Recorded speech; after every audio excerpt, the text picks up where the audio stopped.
Now, the meeting between the two leaders aims at strengthening ties between Kenya and the U.S. The White House said Biden is informing Congress on Thursday that he will be granting the East African nation the status of major non-NATO ally. Now, that status confers military and diplomatic privileges to Kenya. So far, only about 18 countries around the world enjoy that status, and Kenya will be the only sub-Saharan African country on that list. Now, discussions between Biden and Ruto also entail partnerships in healthcare and tackling the climate crisis, also debt for developing nations, and Haiti's security situation. Kenya is currently leading a police force deployed to fight criminal gangs in the Caribbean nation. Now, first batch of Kenyan police officers is expected to arrive in the Haitian capital, Port-au-Prince, this week.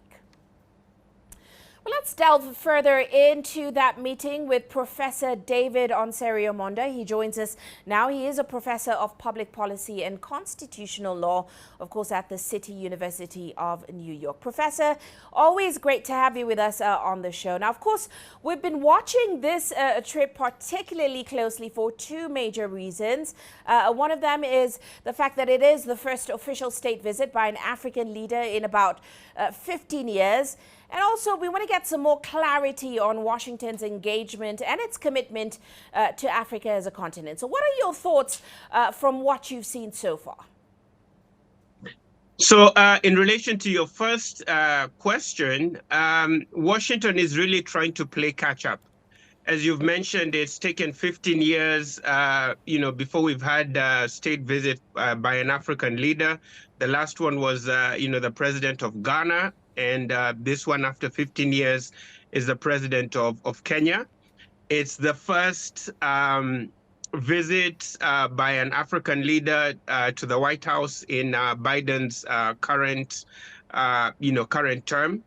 And Biden had promised to come to Africa, and he's not. So his first term appears like it will go by without Biden actually coming to the continent. So the U.S. is really trying to play catch up in terms of repairing its diplomatic infrastructure, especially within the framework that China, its rivals like China, Russia, Turkey, Iran have really made significant inroads.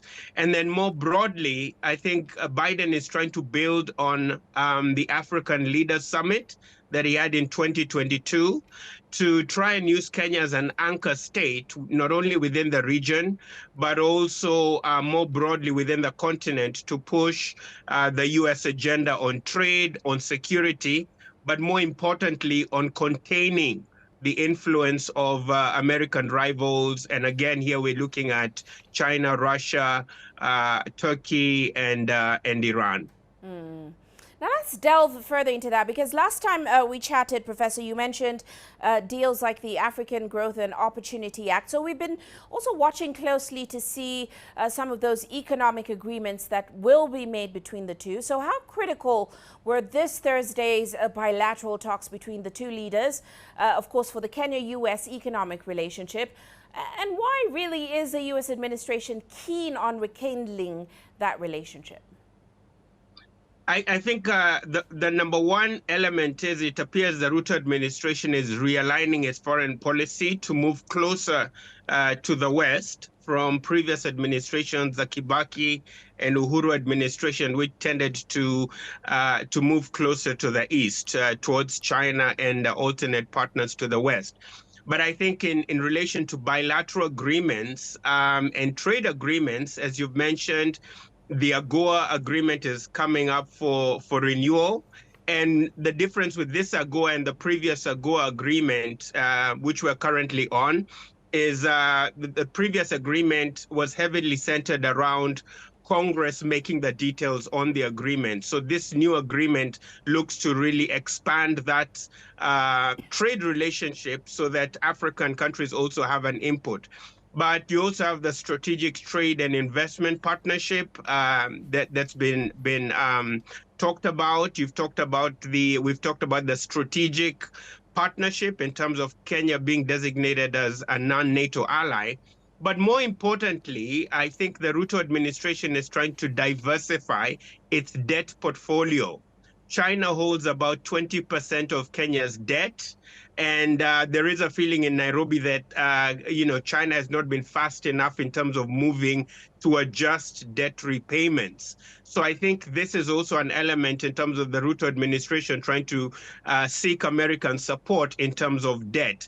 The trade-off with that is that the US would demand Kenya engage in security arrangements in areas like Haiti, which are also highly dangerous and undetermined right now. So it's a whole basket of economic and security, strategic and political questions there. And Professor, you mentioned this move to designate Kenya as a major non-NATO ally during this visit. It's pretty major because Kenya is essentially the first sub-Saharan African nation to receive that designation. What does this signal then about Kenya's importance to the U.S. and its Africa strategy? It really signifies the U.S. is very concerned about China. To put it very frankly, we'll realize a lot of these countries, there's 18 members. The last one was Qatar. Kenya will be the 19th. Kenya is the first partner from sub-Saharan Africa. The other partners from North Africa are Tunisia, Egypt, and Morocco. And really within this framework of the non-NATO ally partnership, we really see the U.S. positioning itself strategically to try and contain Chinese influence, to encircle China with all these different countries, to try and mitigate and contain Chinese expansion, primarily around the Belt and Road Initiative, and also within the framework of the U.S. trying to secure geostrategic maritime choke points like Mombasa, the Suez Canal, the Mediterranean, but also in terms of supply chain networks. The US is really trying to diversify away from China, and Africa really seems to be a source of some strategic minerals, of chip technology and semiconductor technology. So it's really a strategic play on the US, I believe, to try and contain Chinese influence on the continent and the globe more broadly. Specifically, when we understand that this non-NATO ally partnership is geared around the Ukraine-Russia tensions and accusations that China might be backing the Russians to also check American influence in Eastern Europe. Now, we've talked a lot about the Kenya-U.S. Relationship and those agreements that have been tabled. But one thing President Ruto said was that top on his agenda for this trip was addressing issues that pertain to the continent, continental issues, issues that African nations want to see addressed. Have you really seen him address much of that on this trip? I have seen him attempt to address those questions, but I think that's one of the major flaws in terms of this trip. And what I mean by that is Kenya has traditionally had a very close association with the West. And by, for example, Kenya becoming a non-NATO ally of the US, this really brings Kenya even much closer to NATO and to the United States. The challenge with that is you alienate your traditional partners like Russia, China, and Iran, who have had traditionally good relationships with Kenya. Now, in terms of speaking to that, the challenge with that in terms of specific continental agreements is that Kenya seems to be chasing its own individual national interests. And I think the other 54 countries might be left behind because Kenya is really moving to secure its own national interests and might not necessarily be considering continental interests. And one quick example I might make in terms of that is American unilateralism on the continent. We understand how NATO and the US attacked and engaged in regime change in Libya.